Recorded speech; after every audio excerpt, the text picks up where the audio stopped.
नमस्कार। प्रांजल ज्ञान गंगा में आप सभी का स्वागत है। हम संक्षिप्त महाभारत का पाठ कर रहे हैं, जिसमें कि आदि पर्व चल रहा है। कल हमने पांडवों की उत्पत्ति और पांडु का परलोक गमन की कथा को पढ़ा था। आज हम हस्तिनापुर में कुंती और पांडवों का आगमन तथा पांडु की अंत्योष्टि की क्रिया की कथा पढ़ेंगे। तो चलिए कथा आरंभ करते हैं, जो कि इस प्रकार है। वैशंपायन जी कहते हैं, जन्मेजय पांडु की मृत्यु देखकर दिव्य ज्ञान संपन्न महर्षियों ने आपस में सलाह की। उन्होंने सोचा कि परम यशस्वी महात्मा पांडु अपना राज्य और देश छोड़कर इस स्थान में तपस्या करने के लिए हम तपस्वियों की शरण आए थे। उन्होंने अपने नन्हे नन्हे बच्चों और पत्नी को धरोहर के रूप में सौंपकर स्वर्ग की यात्रा की है।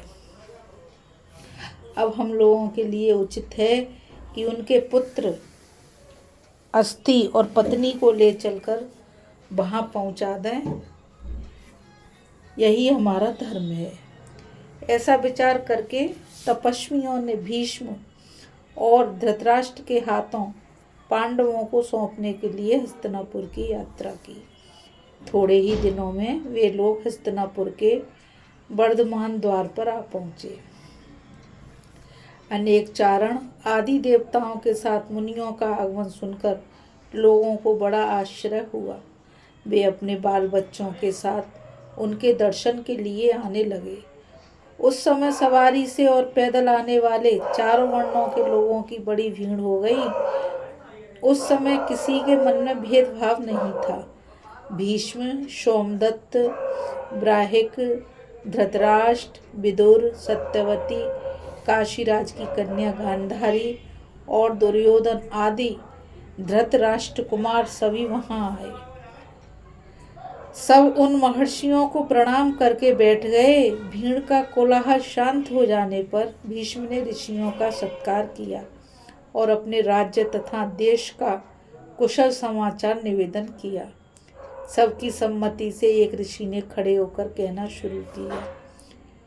कुरुवंश शिरोमणि राजा पांडु विषयों का त्याग करके शत श्रृंग पर रहने लगे थे।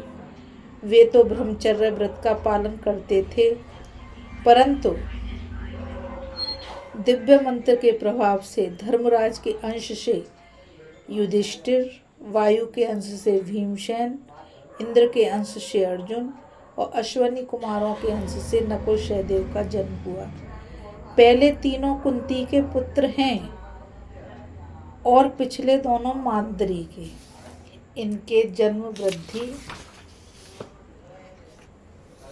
वेद अध्ययन को देखकर राजा पांडु को बड़ी प्रसन्नता होती, परंतु आज 17 दिन की बात है कि वे पितृलोकवासी हो गए। माद्री भी उन्हीं के साथ सती हो गई। अब आप लोग जो उचित समझें वह करें।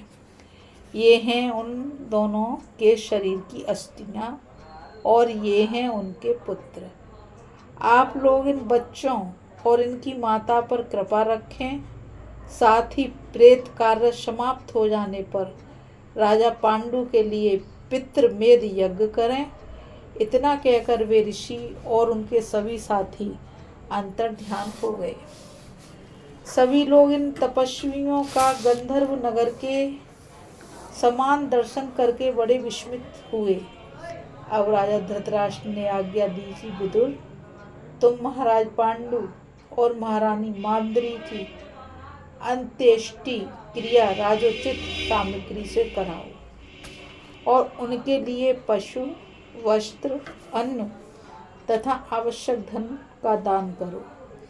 विदुर ने उनकी आज्ञा स्वीकार की और भीष्म की सम्मति से गंगा के परम पवित्र तट पर और्ध्व देहिक क्रिया संपन्न कराई। उस समय पांडु के वियोग से दुखी होकर सभी रो रहे थे। मंत्रियों ने सबको समझा बुझाकर शांत किया। पांडवों ने सगे संबंधियों ने तथा ब्राह्मण आदि पूर्ववासियों ने श्राद्ध के उपलक्ष्य में 12 दिन तक भूमि पर शयन किया। नगर में कहीं भी हर्ष का चित्र तक नहीं दिखाई दिया। कुंती, धृतराष्ट्र और भीष्म ने अपने बंधु बांधवों के साथ मिलकर राजा पांडु का श्राद्ध किया। ब्राह्मणों को भोजन कराया, दक्षिणा में बहुत से रत्न और अच्छे अच्छे गांव दिए। सूतक समाप्त हो जाने पर सब लोग हस्तिनापुर लौट आए।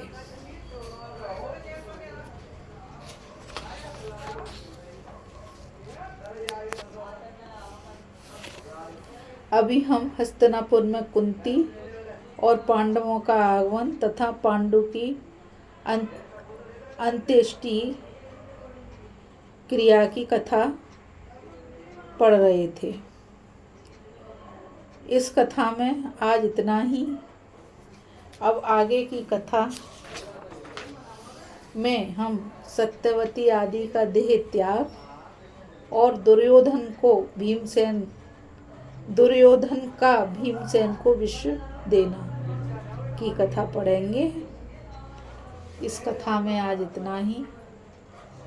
अब मैं आप सभी से यही कहना चाहूँगी कि आप इस चैनल को ज़्यादा से ज़्यादा लाइक, शेयर और सब्सक्राइब करिए ताकि ये चैनल अधिक से अधिक लोगों तक पहुंच सके।